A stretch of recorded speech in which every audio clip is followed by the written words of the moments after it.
So karon guys, nipahulay ta diri guys, karsada din gi trabaho pa doon sa Miluya. Mao na siya guys, ang karsada pa doon sa Miluya. Wala pa na siya nahuman guys.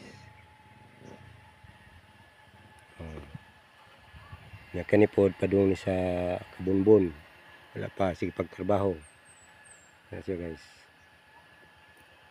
So sa kadugayan maabot yun dito sa Kabunbon ng simento na. Sige nagdevelop ang mga karsada guys, atong gobyerno mayon taog dili gini siya mapalpak. Unta kanuna yung hinabang sa gobyerno sa mga katawan diri sa mga kabukiran ayon ang mga karsada. Mura man na importante sa mga tao diri guys ang karsada. Nindot na guys kay simento na sa una nire perti na yung lusura.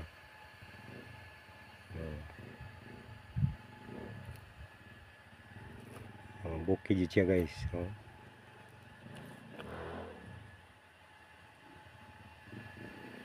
bisang bukid og ni karsada nanam po'y kurente o parang muna yung mga kurente na ni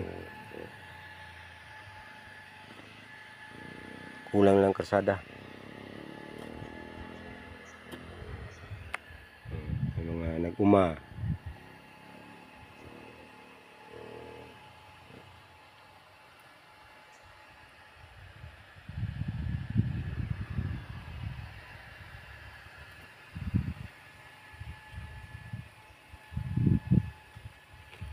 so nindot kayo guys kananay karsada. Di na maglisod ang mga tao magpalusot sila mga produkto. Kaysa una magkarga pagkabayo gikan sa uma o maagi sa motor. Pero sa una wala pa na usong kabayo, motor, wala pa mausong motor, kabayo among ginakargahan sa mga produkto.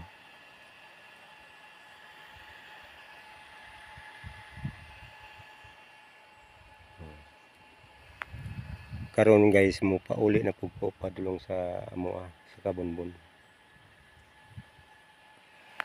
Hinahinay lang ko diri padagan sa motor kay dili man ko kabalo kayo. Hinahinay lang guys.